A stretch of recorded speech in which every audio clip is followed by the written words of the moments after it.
এই দেখো আমার কাঠবিড়ালি কি সুন্দর একটা ড্রয়িং করছে, ড্রয়িং না ও কালার করছে। আসলে এটা কোনো একটা খাতার কভারের পেছন দিকে ছবিটা আঁকা ছিল, ও সেটাকে এই দেখো কি সুন্দর করে কালার করছে। আমার রাত্রেই কি সুন্দর স্কেচ করে, কিন্তু করবে না, এখন পাজি হয়ে গেছে।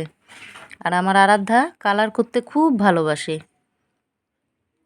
ছবি অত সুন্দর এখনো পারে না যেহেতু ছোট, কিন্তু যেখানেই ছবি আঁকা দেখে ও কালার নিয়ে বসে যায়, খুব ভালোবাসে। ওর যে 1 মাসে এইরকম রং কত লাগে, আর ড্রয়িং খাতা মানে ধারণার বাইরে। 2 দিন 3 দিন পর পরই পাপাকে বলতে থাকে, পাপা খাতা লাগবে, ড্রয়িং খাতা আর কালার। যাক ভালো করুক। এমনিতে আমি বলতে যাচ্ছিলাম আজকে আনতে। বাহ।